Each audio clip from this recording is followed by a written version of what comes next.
అనంతపురం జిల్లా నాయనపల్లి గ్రామం దళిత కాలనీలో ఆర్డీటీ స్కూల్ స్థలాన్ని టీడీపీ కార్యకర్తలు ఆక్రమించారు. అడ్డు చెప్పడంతో వైఎస్ఆర్సీపీ కార్యకర్తలపై టీడీపీ రౌడీలు దాడి చేశారు.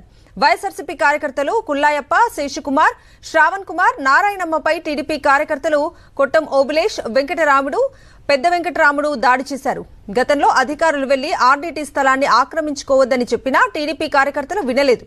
ఆర్డీటీ స్థలాన్ని ఆక్రమించొద్దని చెప్పినందుకే తమపై టీడీపీ రౌడీలు దాడి చేశారని వైఎస్ఆర్సీపీ కార్యకర్తలు ఆవేదన వ్యక్తం చేస్తున్నారు. దాడిలో గాయపడిన వైఎస్ఆర్సీపీ కార్యకర్తలను చికిత్స కోసం ఆసుపత్రికి తరలించారు బంధువులు.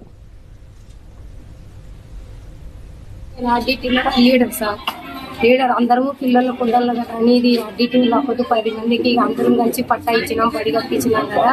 ఇది బడి కుండలు అని ఉంటే సార్ రోడ్డుకొని రాయి తీసుకుని అడ్డుకుంటున్నారు సార్. ఒక పట్టం ప్లేస్ క్వాలి, పెద్ద క్వాలి, చిన్న క్వాలి కొడుకు సార్. నా పేరు శ్రావణ్ కుమార్ సార్, నాయనపల్లి. ఆర్టీటీ స్కూల్కు కాంపౌండ్ కోసం 12 సీట్లు ఎంతో ఉంటే దాన్ని దగ్గర శివాయి సాగుంది సార్. అది స్కూల్ కోసం వదిలేసినారు సార్ ఊరందరూ. దాన్ని కూడా ఆక్రమిస్తున్నారు సార్. ఊరందరూ పోయితే రాళ్లతో కొట్టినారు సార్ టీడీపీ క్యాండిడేట్. కొట్టం ఓబులేష్ సార్, కొట్టం వెంకటరాముడు, కొట్టం పెద్ద వెంకటరాముడు సార్. అనంతపురం జిల్లాలో టీడీపీ రౌడీల భీభత్సానికి సంబంధించి పూర్తి అప్డేట్స్ మా ప్రతినిధి శివారెడ్డిని అడిగి తెలుసుకుందాం. శివారెడ్డి.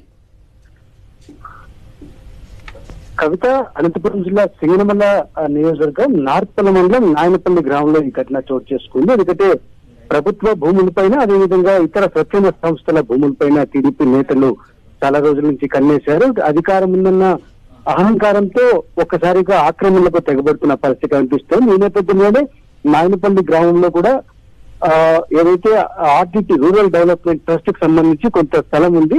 వాటికి సంబంధించి అందులో స్వచ్ఛంద కార్యక్రమాలు నిర్వహించుకునే వెసులుబాటు ఉంది. అయితే ఈ నేపథ్యంలోనే స్థానికంగా ఉన్న టీడీపీ నేతలు ఆ స్థలం ఖాళీగా ఉందన్న ఉద్దేశంతో ఆ స్థలాన్ని ఆక్రమించుకోబోయారు. అయితే దీనిని ప్రశ్నించిన వైఎస్ఆర్ కాంగ్రెస్ పార్టీ నేతలు, కార్యకర్తలపైన విచక్షణాయుతంగా రాళ్లతోనూ, అదేవిధంగా కర్రలతోనూ ఆ టీడీపీ నేతలు దాడి చేసిన పరిస్థితి కనిపిస్తుంది. ఈ ఘటనలో కుల్లాయమ్మ, శేషకుమార్, అదేవిధంగా శ్రావణ్ కుమార్, నారాయణమ్మలు తీవ్రంగా గాయపడ్డారు. వారిని హుటాహుటిన ఆసుపత్రికి తరలించడం జరిగింది.